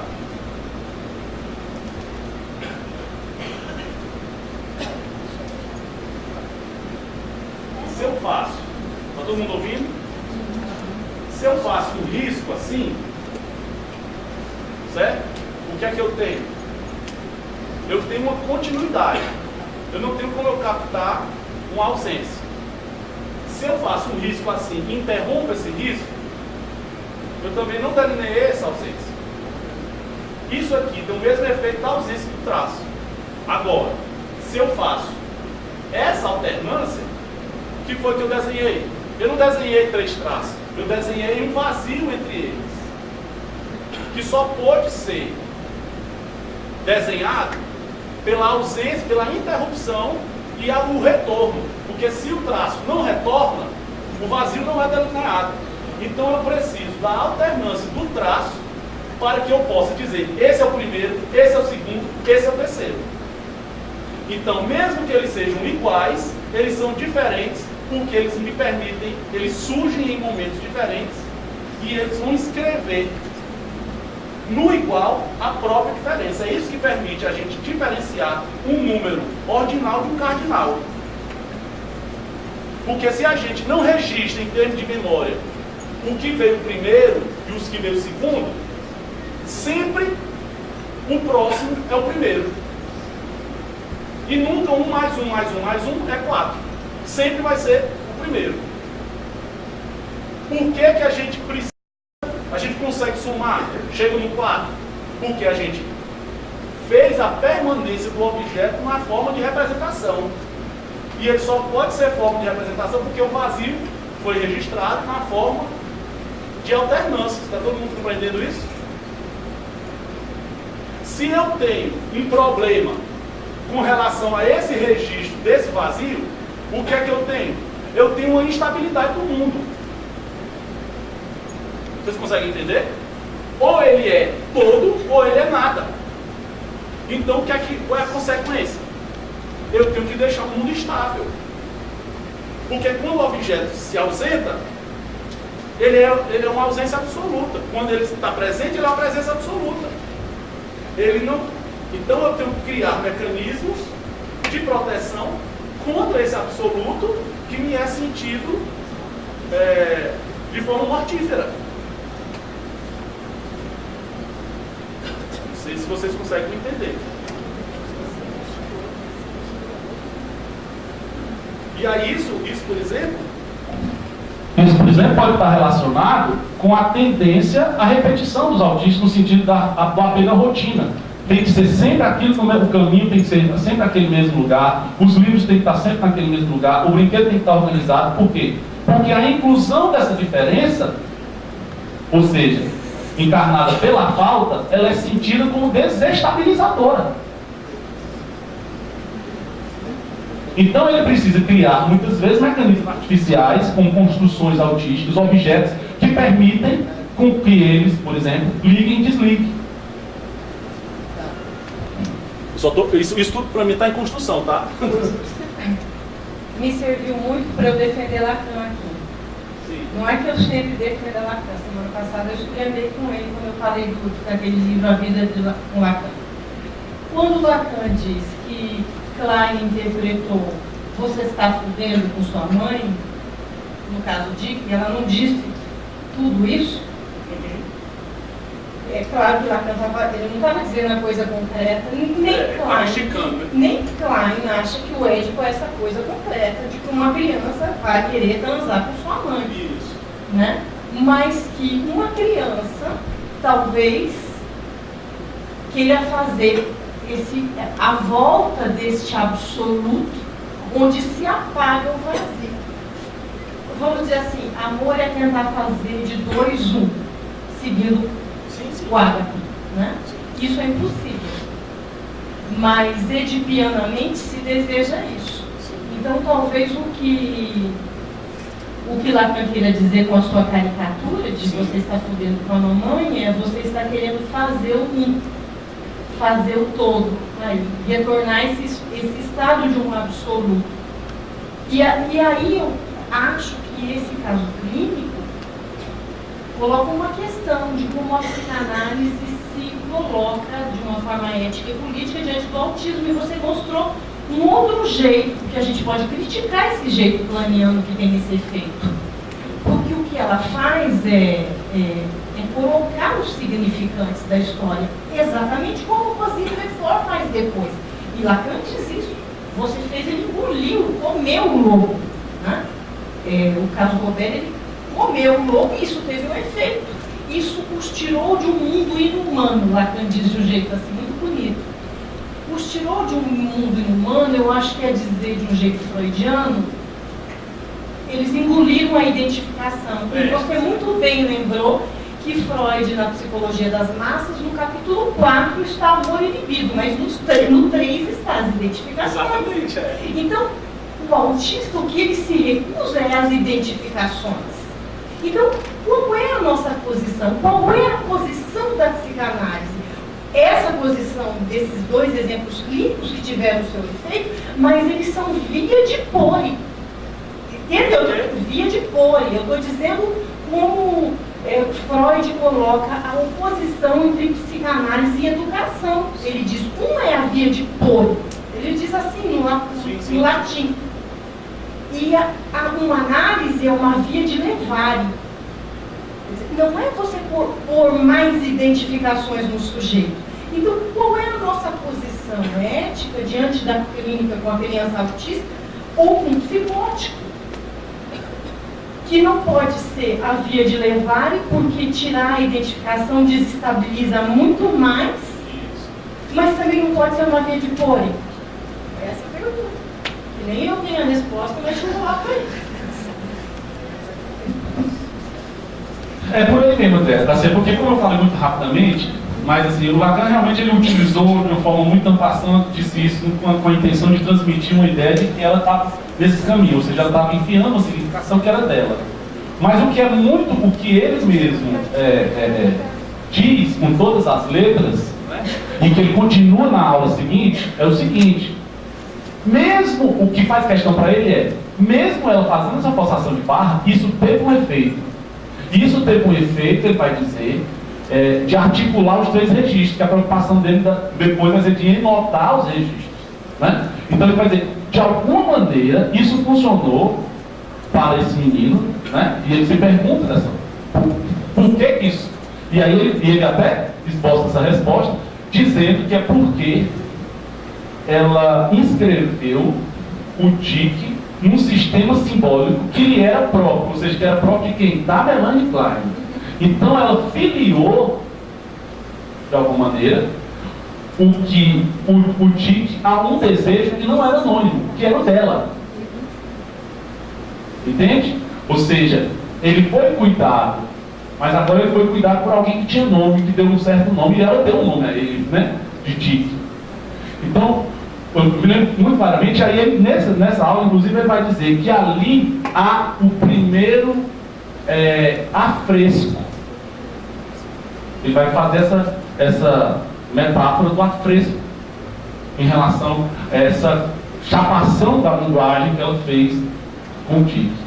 Que com a Rosine Bacon também é alguma coisa dessa mesma questão com a língua, que eu acho que como nem ela nem Lacan tinha dado suficientemente na análise dela, né, com Lacan, a Rosine Bacon, quando atendeu a Marie-Françoise. A Marie-Françoise, no caso, Rosine Lefort foi um psicanalista também, que fez um caso clínico de uma menina chamada Marie-Françoise, que foi um livro histórico na psicanálise, na década de 50 também. Era uma menina muito comprometida, não teve o mesmo sucesso que a Melanie Klein, mas existem passagens importantes que, se a gente for ler no francês, a gente percebe que na tradução, por melhor que seja a tradução que o Jário fez, a gente perde, né? Então, a menina diz uma série de coisas e que, se ela tivesse tido o recurso de lá língua com essa coisa da musicalidade, ela talvez a Rosine Lefort tivesse percebido, né? Que é justamente com as oposições bebê, papá, mamá, e tem aquela cena dramática que ela fica de frente para um arroz de leite, que é traduzido como arroz doce, mas é risolé em francês, e risolé, se a gente brincar um pouquinho com a música, é Rosine Lefort, né? Então há algo aí que o sujeito é tocado pelo outro pela linguagem, né? Vai ter que encerrar. Enfim, eu agradeço, né? Poder abrir para as questões. Não sei. Tá. Não, é isso. Não sei se eu consegui transmitir a ideia de que nessa atividade mínima possível, você vê uma mesma lógica que Freud descreveu na constituição do aparelho psíquico, e que foram os problemas que os matemáticos também tiveram no campo da lógica que dá, e que Lacan, como recurso de transmissão, diz assim: olha, está aqui, o mesmo problema está aqui, e que Lacan, na Conferência de Genebra, vai dizer: esse problema, no que se refere ao autismo e na psicossomática, ele diz isso, é o problema do escrito e do número. Ele diz: é a coisa mais curiosa do mundo, como uma ortografia surge. Ele vai dizer: o problema do número do 1 e do 0, da linguagem binária, né? Ou seja, na linguagem binária é 1, a linguagem do computador. O que é que o 1 e o 0 funcionam? O 1 é a presença da carga elétrica, o 0 marca a ausência. Então a numeração binária gera toda uma linguagem, Leibniz dizia, infinita. Então essa combinação, é a combinação primária que permite toda a construção simbólica. Então tem aí um campo de pesquisa clínico, teórico importantíssimo, que é esse que eu estou tentando rastrear, né? Que no final das contas acaba articulando música, articulando a matemática e a psicanálise, a clínica do autismo, né?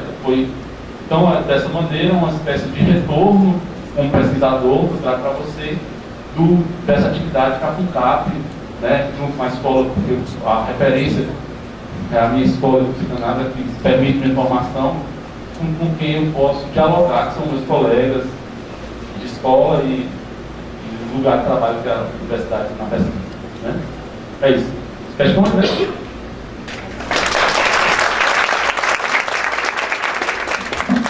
Como é que ela tem, na pesquisa, o que é que tem acontecido? Como é que o trabalho lá funciona, né? Esse trabalho todo é um trabalho muito de pesquisa nos textos clássicos, né?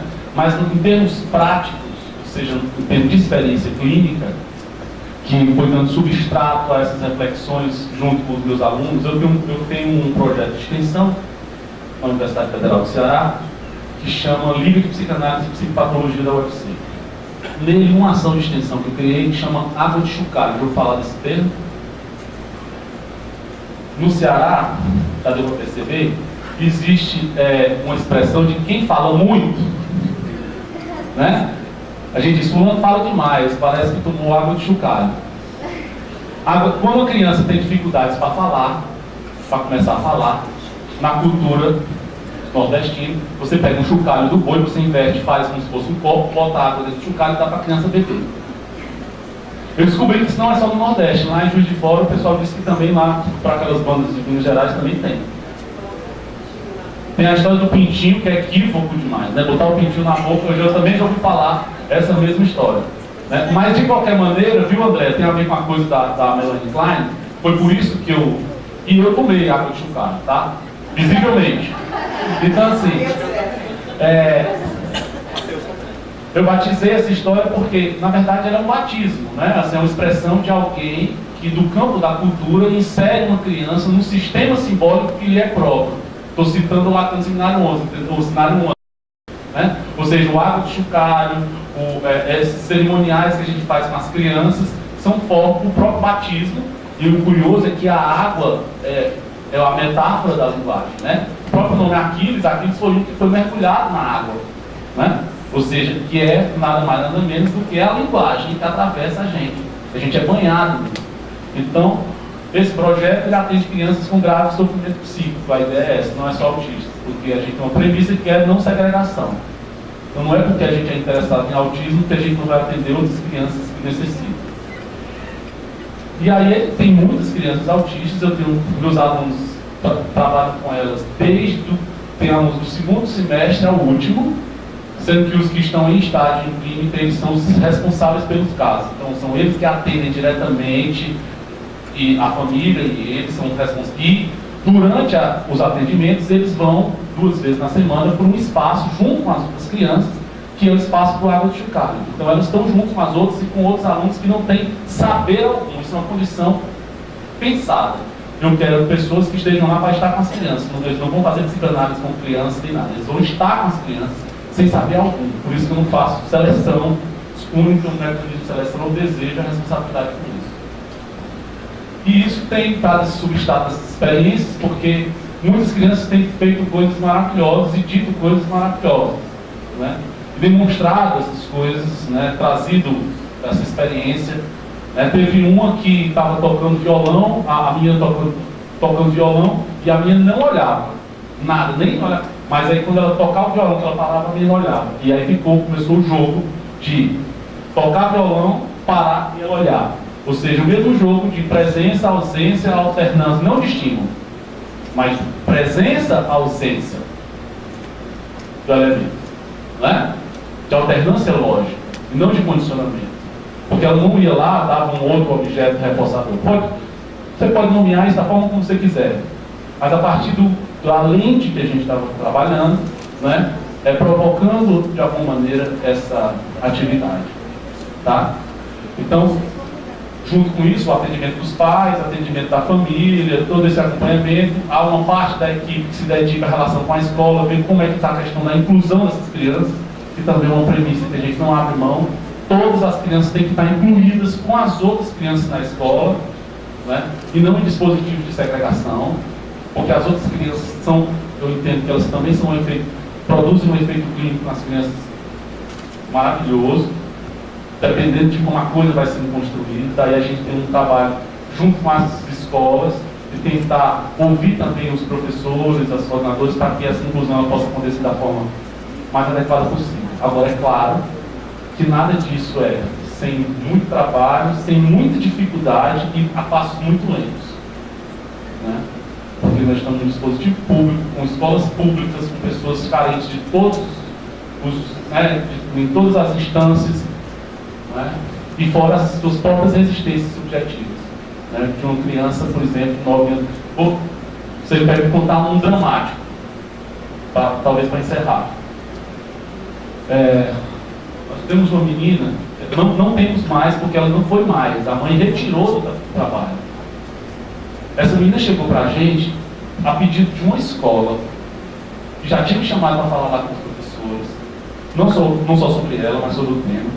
E essa escola tem uma boa relação com a gente sempre troca ideias, e aí a escola foi pedir socorro, porque a menina de 9 anos, ela teve crises gravíssimas, batia em todos, pegava nas partes genitais das mulheres, gritava a todo momento. Então ela estava controlada, não ficava na sala, não se controlava de jeito nenhum na escola, de modo que não estava tendo condições de ir para a escola porque o estado dela estava em crise, né?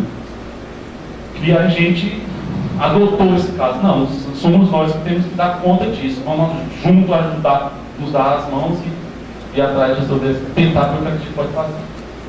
E aí essa garota, na crise, ela canta.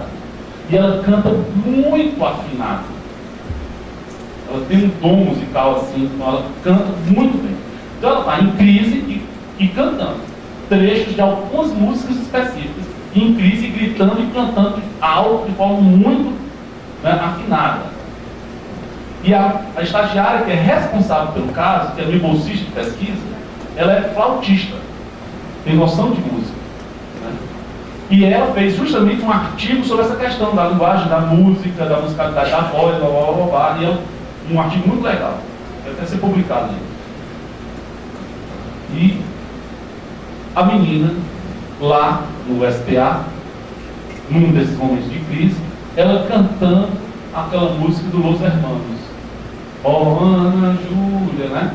E cantando isso incansavelmente. E a menina acompanhando ela em todos os lugares que ela ia, tentando deixá-la circular e se acalmar um pouco, tentar fazer com que ela se organizasse minimamente. E essa menina cantando, repetindo isso muitas vezes, ó Ana Júlia, ó me ajuda, meteu um ó me ajuda e depois botou ó Ana Júlia novamente no meio, ia passando despercebido no meio, porque ela repete tanto que isso se disfarça no meio de tanta repetição, você entende?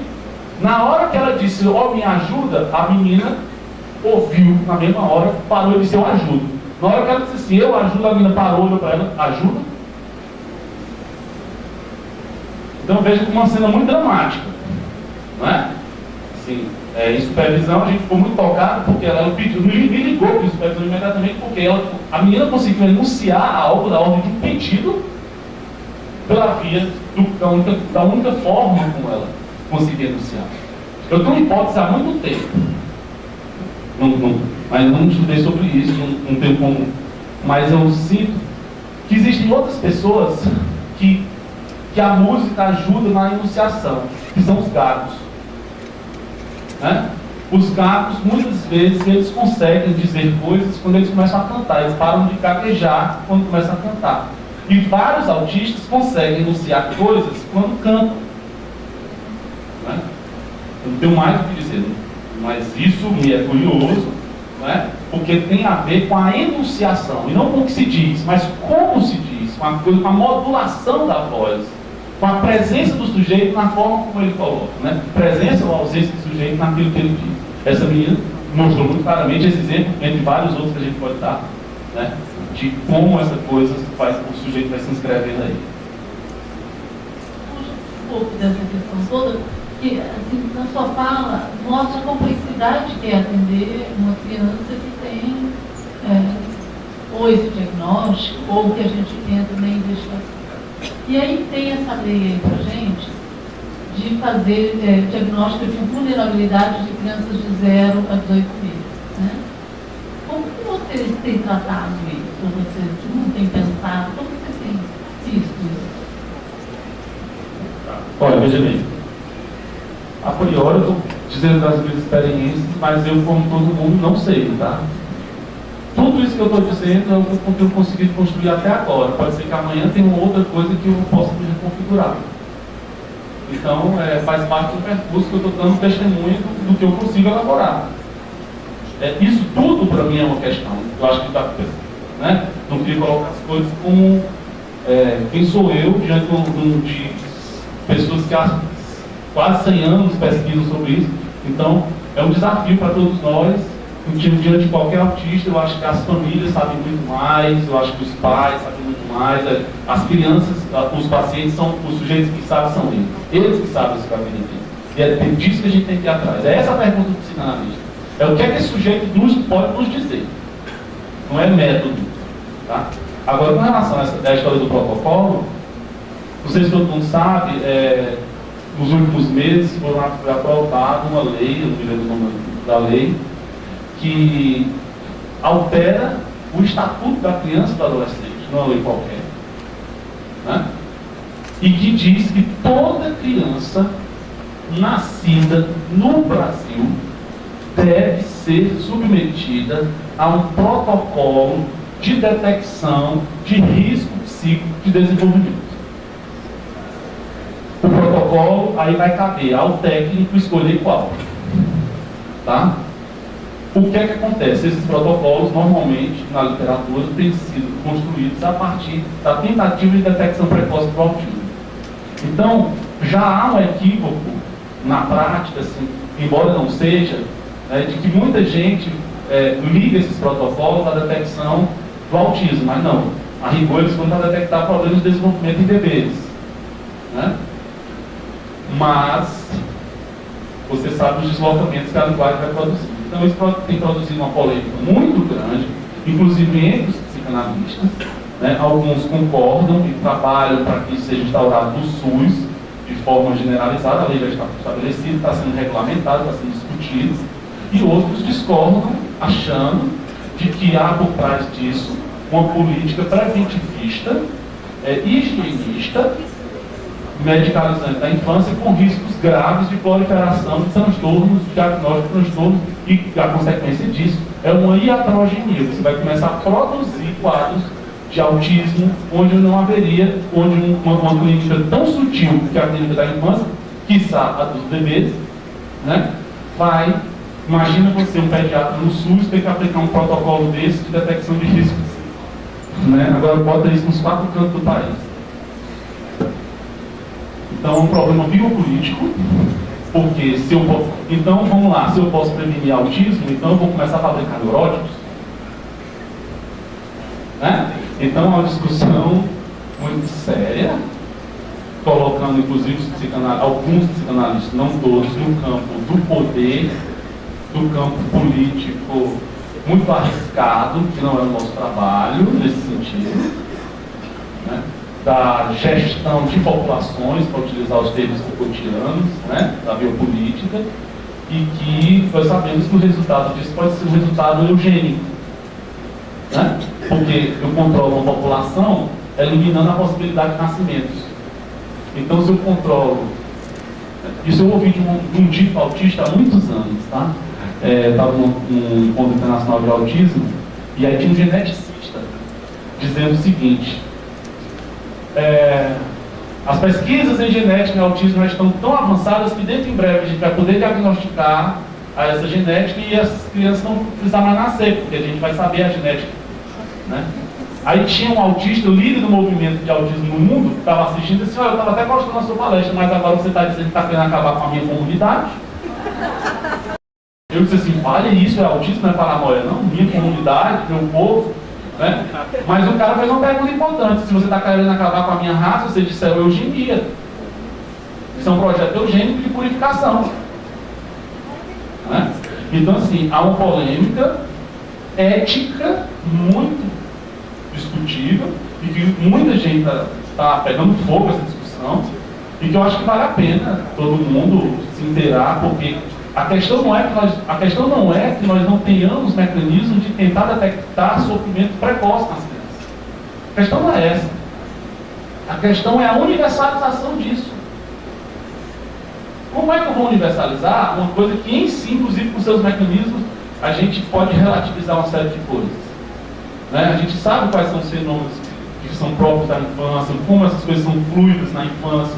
Então, é justo que a gente possa criar mecanismos de detectar sofrimento. Ninguém discorda em relação a buscar detectar situações de fragilidade de crianças, de bebês, de famílias, seja o que for. Mas falar de universalização nesse aspecto, que é um epistemológico, clínico, que é a matéria da subjetividade, vamos pensar assim, é uma coisa muito arriscada. É um projeto de purificação. Né? Bem, Mais ou menos por aí que a coisa pode resvalar. Mas há quem defenda de outra maneira. Tá? Bom, pessoal, por conta do nosso horário, então nós estamos encerrando nossa atividade de hoje. Um agradecimento, então, em nome do Campo Lacaniano, do Fórum do Campo Lacaniano de Mato Grosso do Sul, em nome da Unidep, que nos deu o apoio com o espaço, em nome do Conselho Regional de Psicologia, que também nos deu o apoio, e da FUNCAP, que foi... E da UFC, né? Isso. Tá. Então, queremos agradecer muito mesmo a disponibilidade do Aquiles, que trouxe uma belíssima fala para nós aqui hoje, nessa noite. Muito obrigada, Aquiles.